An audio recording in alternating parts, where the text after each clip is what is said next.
So we've looked at different PowerA controllers already in the past. In fact, we've looked at this exact same type of controller before. That was the all green PowerA controller that I thought was pretty good. Had a few things I'd like to see them do with it, but otherwise it was a solid controller. Took a look at it, broke it down and everything. If you want to see more about that, which is basically this controller with this one has a different theme, you can check the pinned comment below. I already have the full teardown and everything there.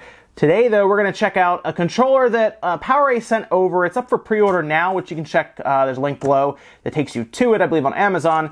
They sent it over, and I wasn't 100% sure if it was something that needed a video or anything because we've already looked at it, but I asked you guys on Twitter. The poll said that you guys wanted to at least see it in depth a bit more, so today we're going to unbox and take a bit of a closer look at the Legend of Zelda Breath of the Wild Enhanced Wireless Controller from PowerA. Again, we've already talked about this type of controller, and I went into a bit more depth in the other video, but I figure you guys were really interested to see kind of the design close up to see if this is something you wanted to pick up, whether it's for your collection or to actually use. So let's take a look at this today. Make sure you guys, if you do enjoy the look at everything, to like the video and get subscribed because we actually have a video coming up pretty soon for the fairly expensive, almost elite controller for the PlayStation 4 and PC, and technically the Switch through like one of those little enhanced dongles, the Astro C40. We'll be tearing that thing down hopefully later on this week. So looking at the enhanced wireless controller, the Breath of the Wild edition, it pretty much looks just like the last one we did, where we did the all green one with a link on the front of that. Looking around the box, it looks pretty much the same. They did change, obviously, some of the artwork up on the sides for how this looks and the color scheme and everything.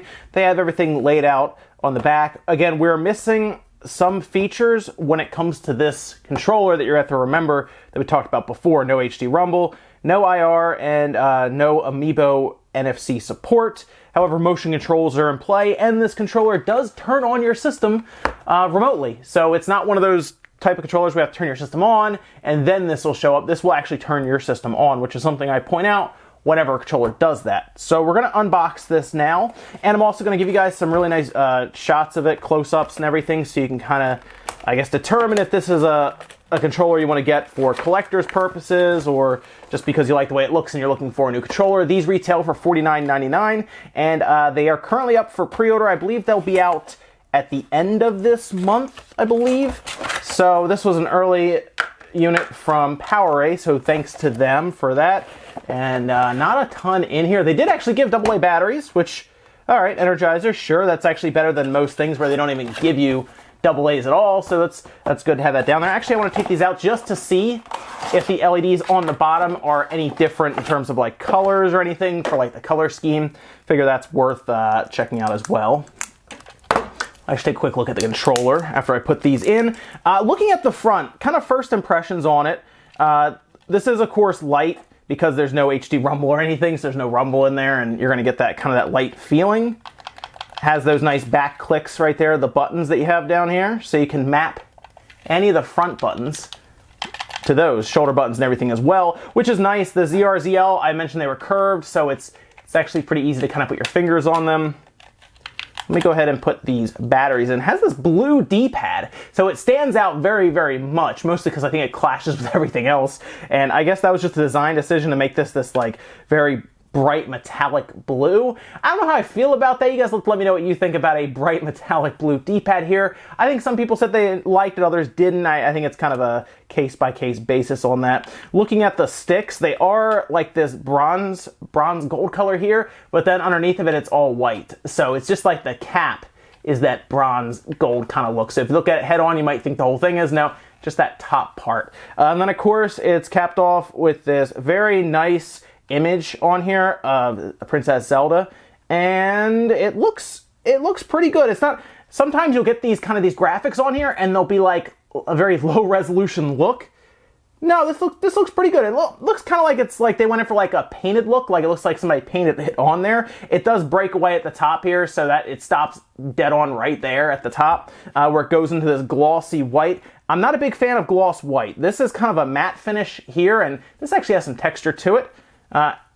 The painting of Zelda, or the picture of Zelda doesn't, but this flower here does actually have like a texture to it, like it's kind of popping off of the controller essentially.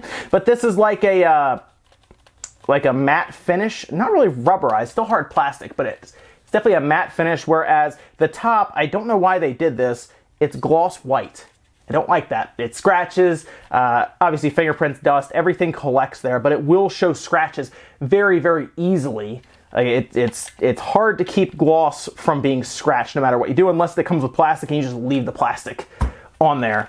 On the back, they have their stickers. They have their battery door that will pop open. It does tell you to update your system to 6.0.1, which most of us are probably well beyond that at this point. And now we got to put the AA's in to just double check to see if the LEDs are any different color. Well, it looks like it's still kind of that standard green color. I guess they decided not to change the LED to anything different, or the LEDs to any different color. I kind of would like to see that with some of their designs, to kind of change this to a different color. I guess you could technically make the argument that green makes sense with kind of the Legend of Zelda, setup here and everything. But that would have been kind of cool to change. I mean, they have this D-pad as like metallic blue, so you technically could have made these like blue or something if you wanted to try to keep with like the D-pad theme there. But otherwise, it's just a very bright green. It'll tell you 1, 2, 3, 4, of course, which one you are.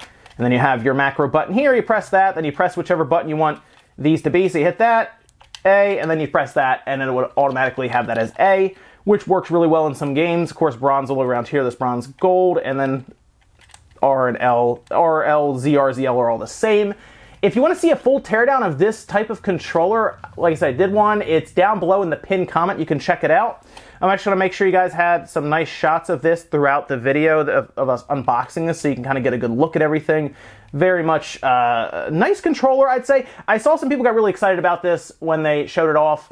And to be honest, they took advantage of the licensing they have with Nintendo right now. So to me, it makes sense to see them do this. And I hope they do some that are like higher quality like this, where they pick a really cool image and kind of put it on the controller. But I really would like to see them get away from this gloss up here, this gloss plastic, and then maybe do something cool with the LEDs, where they have different colors to kind of match the theme and everything. Like if they do like a, let's say they do a Metroid one similar to this, where you have like Samus on the front or something, and then this would be like a red LED, that would be really cool. Or I'm sure a lot of you guys come up with other color combinations down below for like the little mural, the D-pad, and then the lights down here.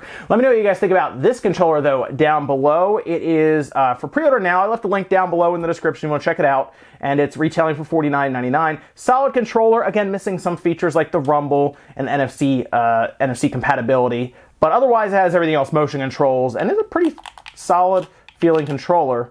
Thanks guys for watching. Make sure you like the video if you liked it, dislike if not, and I'll see you in the next video.